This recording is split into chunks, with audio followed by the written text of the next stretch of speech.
Well, I mean, I shaved yesterday, but it doesn't look like I did. Thank you all so much for sticking around for our next guests. We have two faculty members here from Humanities, Social Sciences, and the Arts. I will let them get started and introduce themselves, and then they will be ready to take questions. So, hi everybody. My name is Corey Taylor. I'm an associate professor of English. I am also associate department head of Humanities, Social Sciences, and Arts, or HSSA for short. And my name is Richard House, and I'm in the same thing without the associates. I'm a professor of English, and I am the department head of HSSA. So we'll be very happy to answer any questions that anybody has about our department's course offerings or the roles we play on campus or anything that's on your minds about anything HSSA related. Can you guys maybe just talk generally about the requirements for humanities courses at Rose for any student? Sure. So students who come to Rose-Hulman take 9 classes in our department, 2 of which are required writing courses, rhetoric and composition, taken obviously in the first year, and then technical and professional communication, either sophomore or junior year, you would take that. The remaining 7 classes are electives, and they can be fulfilled in a number of ways. We have something like 14, 15 different disciplines in the department, and a mixture of humanities, social sciences, and fine arts courses. Of those 7 courses, 6 can be humanities or social sciences, and then the 7th needs to be something else. But you can also mix them up in different proportions. And we get asked a lot what the differences are. So the humanities are essentially literature, philosophy, history, and religion. And the social sciences include anthropology, economics, psychology, geography, sociology. And we have courses in the arts, in visual art, music, and theater. Another question, how easy is it to pick up a minor in any of these areas? We try to accommodate students as best we can with minors. So the credit load that students accumulate in HSSA over their time at Rose-Hulman is 36 credits. Most minors require getting 40 credits. And one extra course. One extra course is basically all that means, unless it's the languages. So we do have 3 minors, as Dr. House said, or I think he said, in languages, Spanish, German, and Japanese. That requires an extra course, so it ends up being 44 credits. Yeah, the minors are very, very common at Rose. Out of every 4 or 5 graduating seniors has a minor in at least one humanities, social science, or arts discipline. And we revised our graduation requirements a couple of years ago to make them flexible, specifically with that in mind. The thing we wanted to do is basically let a student come in and discover, wow, I really like history courses, or I really like geography courses. And the requirements are set up to be sufficiently flexible that you can dedicate 5 of your 9 courses in those areas, and that basically earns you the minor. Okay, we have a couple more questions in here already. Do you have any business classes in HSSA? Business doesn't belong in HSSA. The more specifically sort of management-focused courses occur in the Department of Engineering Management. We do have a lot of economics courses, and international finance and managerial economics are not business, they're econ, but they do appeal to quite a few students with an interest in business. Another question here about foreign languages. Do I have to take a foreign language to graduate at Rose? And what if I want to take a foreign language that you don't offer? Is there any way to take foreign languages that aren't offered here at Rose? So to answer the first question, no, you do not have to take a foreign language at Rose-Hulman unless you want to. we do accept transfer credit for courses in Spanish, German, and Japanese from other institutions. There's a limit on that if you're gonna minor in one of those. But I don't believe that we accept like French credits. We do. Oh, we do. Okay. We do. We've accommodated students with some special interests. So I had a student a couple of years ago who really wanted Hebrew, and so we found a program in Hebrew. Okay. And the trick with this is you've got to bring in at least 2 courses in the language for it to count. That's been a rule for a long time, and it's basically designed with the idea that in a mere one term of a foreign language, you don't get far enough for it to be really useful to you. So if you want it to count, you can always take 1 course as a free elective, but if you want to count a foreign language toward your humanities, social science, arts requirements, you need to be at least the 2nd level in the class. Great. Are there any humanities courses I can take and then go abroad, or take abroad specifically within humanities and arts and social sciences? Yes, there are. First of all, there are always study abroad opportunities through the Office of Global Engagement, and very often we have students say, study German for a couple of years with the ultimate goal of studying abroad in Germany. But we also try to offer courses that have a travel component. Normally, the way these work is that they occur most often in the spring, and they include travel abroad either over spring break or in the first part of the summer. And I was supposed to teach one of these last year, and unfortunately, the pandemic interfered, but I taught with our theater professor. I was teaching a Shakespeare class that was then going to include a 10-day trip to London over spring break. And we didn't take that trip. And we don't know, of course, what that's going to be like this year, but we do have we're hoping maybe to have a course that will involve travel to Taiwan and Japan, actually studying noodles. The course is themed around noodles. So I don't know if it's going to happen, but if it does, I'm excited about it. Well, that seems like a class anybody can get on board with, right? Yeah. Okay, thank you. All right, can I have more than one humanities minor? Yes. Yeah, a handful of students do it every year. And there are some things that make sense together, right? That you would, if you are going to get a Latin American studies minor, it makes sense that you might also have a Spanish minor. And we love those students. So yeah, come on, see how many you can do. We dare you. Yeah. Three is about the most I think you can realistically pull off, but we'll try to aid and abet you. Sure thing. Great. All right, another question. Are there any courses that are super popular for students to take? Any courses that everybody wants to take within humanities? Yeah, lately it's art. And part of that is just that our art classroom is unfortunately not very big. I keep bugging the dean to get us a giant, fantastic art classroom so we can get more students in it. It's gonna happen. But the art classes are just fill up like that because everybody wants in on those. Yeah, and this is and these are classes like watercolor, printmaking, drawing. Our art professor Sulia Voss is wonderful. She also teaches some art appreciation classes. Those classes fill up very, very quickly. So too do our geography courses. Our geographer, Dr. Mike Kukral, his classes are always very, very popular and fill fast. Almost anything related to Japan and China. Japanese also. language is very, very popular. Yeah. When it comes to art, I'll put in a little plug here.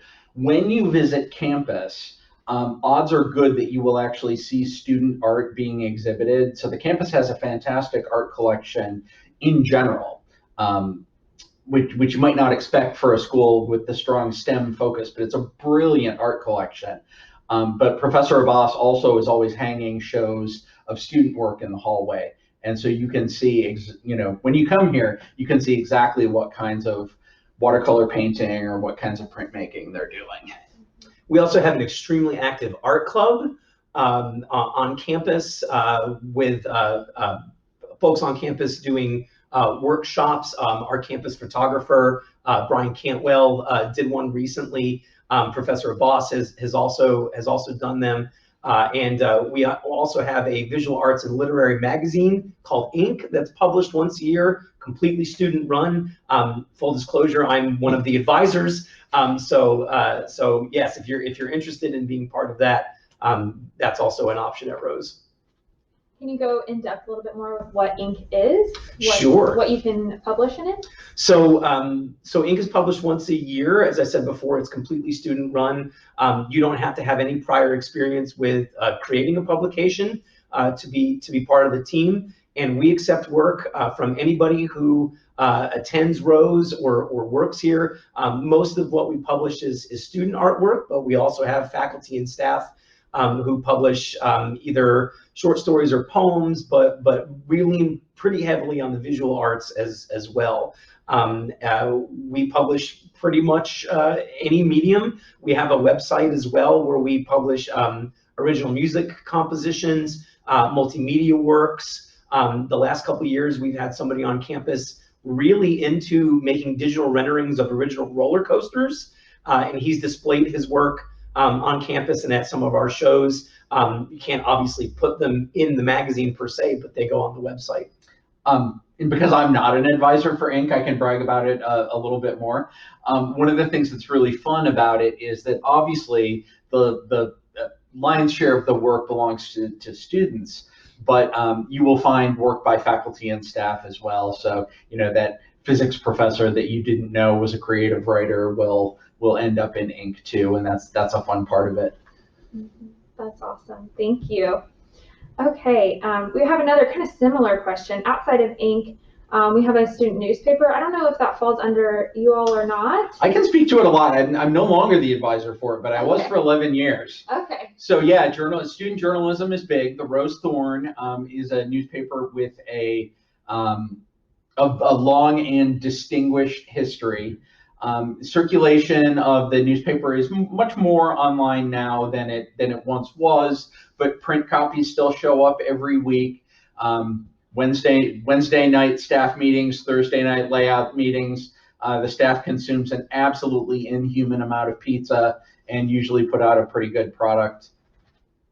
It's fun. It's fun to read. Great job. The humor page is everybody's favorite. It's called The Flip Side, and it's actually printed upside down, so you have to turn the paper over to read it. And those people like ourselves have to be careful because there's a feature in it called wacky prof quotes. And if they catch you saying something especially outrageous in your class, it ends up in print, and people want to know why you said that crazy thing. It's kind of an honor actually to be published in that. If your insane statement ends up in there, it's sort of a rite of passage at Rose for faculty anyway. Okay, switching gears away from art a little bit. How hard is the music program? So it's not hard. One of the things that I think is especially great about Rose and the performing and visual arts. So I went to a liberal arts college and I was an English and philosophy double major.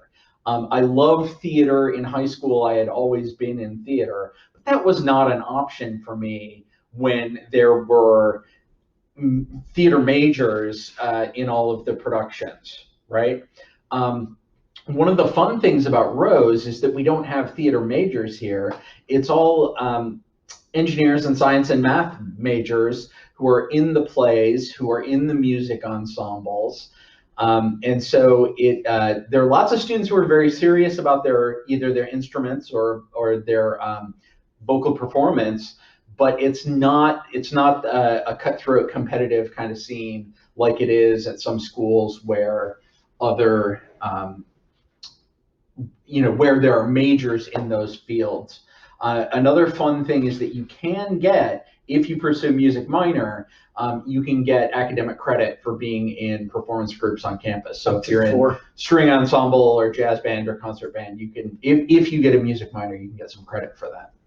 That's wonderful. I actually did not realize that. Good, I learn something new every day. And we have a theater minor in the department too, and Dr. Hartnett's classes are usually pretty popular. All right, this question kind of falls with what you're just talking about.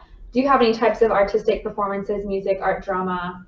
So yes. Yeah, so what it really is a partnership between our department and student affairs. So we have a world-class performance facility called Hatfield Hall, and the main stage of Hatfield Hall is where most of the performances take place.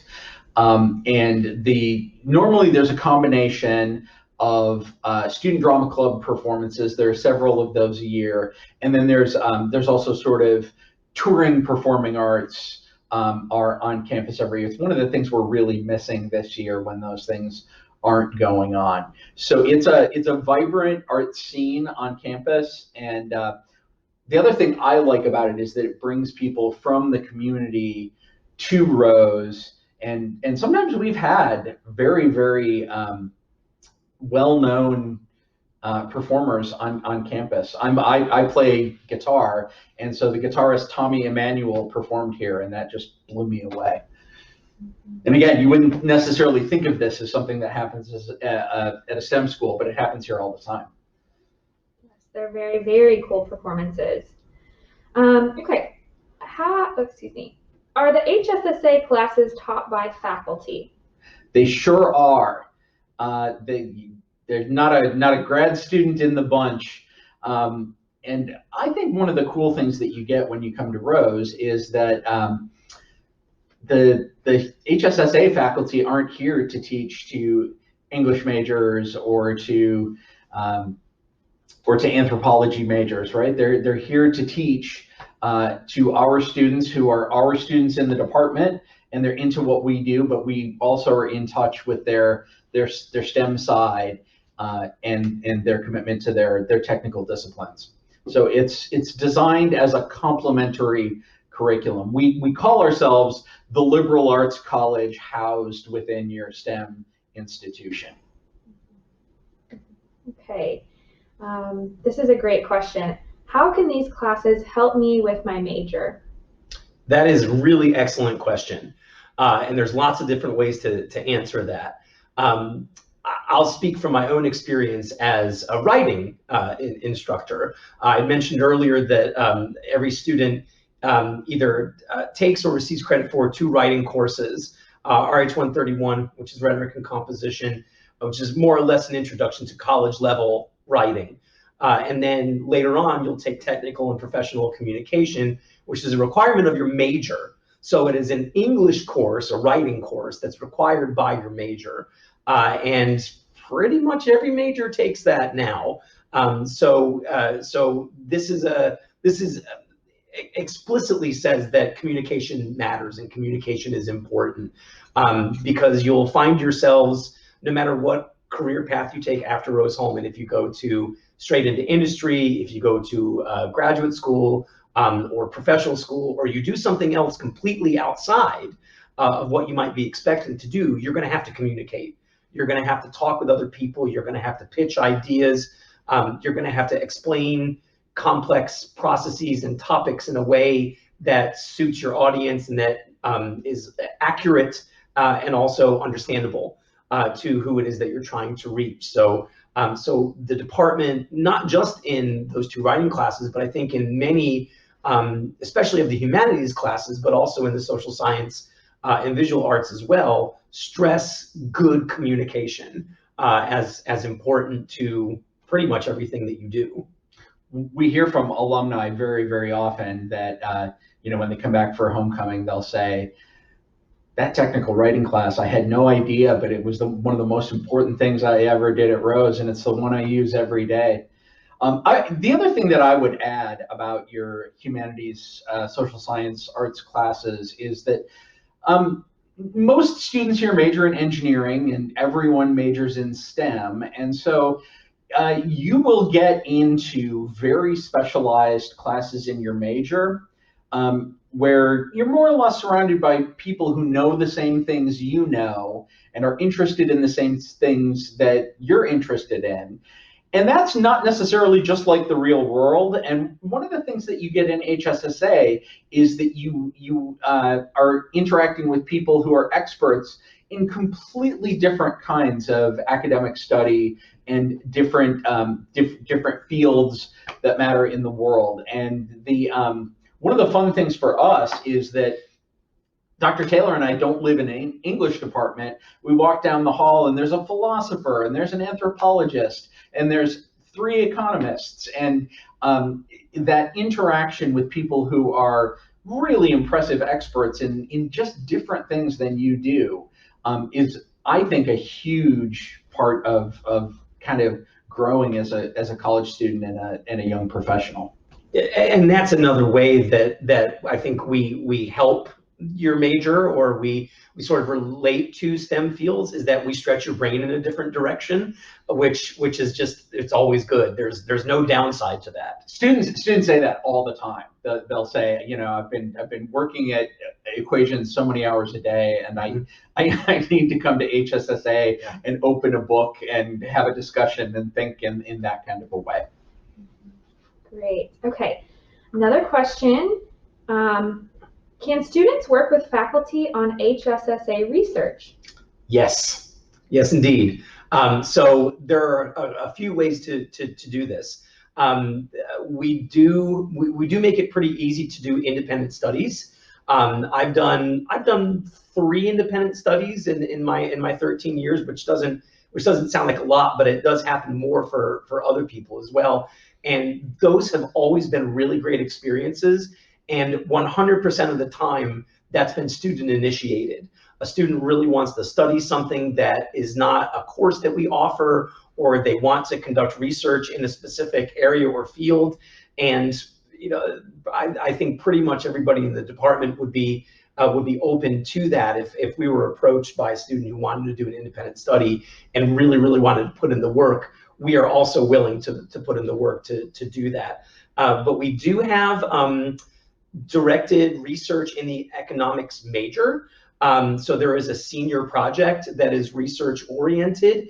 Many classes involve some kind of research paper, but we also have a second major in international studies, which we currently are in the process of revamping, and that involves also a capstone research project. And for kind of one-on-one research with faculty, just a couple of things that have come up in the last couple of years. A number of students now work, we have a new writing center called the Com Lab, short for Communication Lab. Those students do writing center research and go to conferences every year that is not a pandemic year. And then recently we have done our first ever paid research assistantships, actually with our psychology professor, Dr. Alan Jern, who often has student researchers working with him, and increasingly those teams of student researchers are publishing papers, sometimes as the lead author with Dr. Jern. Yeah, and Dr. Jern has also had students present at our undergraduate research conference. IPROP is the acronym. Dr. Jern is really interesting because his undergrad is actually in computer science, and his PhD is in psychology. So he has a computational background, heavily quantitative in his research, in addition to that strong kind of social science background as well. So it's that perfect melding of the quantitative and the qualitative, and if you're interested in that, you have the chance to do that at Rose. That's great. Caleb, one of our engineering design students that was here earlier, he talked up the Com Lab a bunch, so I'm glad you mentioned that too. He seems very involved with it. I don't know if you know Caleb. I can't. The Com Lab is a great thing, and it's a great example of the kind of thing that Rose students do for each other. There are so many of our students who get really involved helping other students. And in this case, it's with writing in large part, but it happens in tutoring in the STEM courses. It happens in the residence life roles, the resident assistants and sophomore assistants. Rose students are fantastic about that, and I think it's one of the sort of special things about the place. Okay, a question I get a lot that I know you get a lot too. Can you talk a little bit about AP credits, transferring them into humanities, or dual credits and transferring them in? And there are tricky distinctions to be made in these. Absolutely. So the great starting point here is to say dual credit is capped because we want you to take a certain number of your liberal arts courses on campus as college students with other college students. We do ask that that you bring in only 3 courses in any one department, including HSSA. So if you bring in an English course, an econ course, and an American government course, which would be pretty typical, that would be sort of the limit of what we would count toward your graduation in our requirements. The any remaining over that would count as free electives. And those free electives still count toward graduation for most majors, and certainly show up on your transcript as college credit. So with that said, there's a distinction. So that's for transfer credit. AP and IB coursework is not technically transfer credit. It's credit by exam. And because it's credit by exam, it's not covered by that same limit. AP is, and IB are really sort of the gold standard for what high school students can bring in as college credit. And for that reason, credit by exam is not capped. So as many AP courses with a score of 4 or 5 as you have, or higher level IB scores, you're awarded that credit automatically, and it's not capped. Great, thank you. Are there any final thoughts you'd like to leave our students with? Any final plugs for any certain things in your department? Sort of feels like we've plugged everything pretty hard already. Yeah. I think you've hit on everything for the most part. We really love working with students. We want to work with you. We want to have you in our classes, and you have a lot of opportunities at Rose to grow in a lot of areas that aren't STEM. So we encourage you guys, when you come visit us, to stop by and talk to us, ask us more questions, and if and when you matriculate, take our classes and enjoy them. Yeah, the last thing I'll say is the same thing I say at our department senior night every year, which is you graduate from Rose and you're going to identify as a mechanical engineer or an electrical engineer or a chemist or a biologist, and that's okay. We let your major department have you, but we claim you too. You do a significant amount of your work with us, and we want that to be a part of your identity as a Rose-Hulman student and graduate too. All right, thank you both so much for participating tonight. Thanks for fielding questions for us. Yeah. Of course, of course. This was our last academic live chat for the fall. Just to let you guys know, we do have some other live chats in the works coming up. So keep an eye on your email for those. We have another admissions live chat tomorrow afternoon at 4 o'clock if you just have some general questions you want to get answered. And then on Thursday, we'll have another student-to-student live chat if you have questions for students. So lots of ways to connect with Rose-Hulman virtually, as well as we are currently still taking in-person visits for the next few weeks, and hopefully again in the rest of the fall. We'll see. All right. Well, thank you all so much. Have a great evening, and thank you both. Take care, everybody. Bye.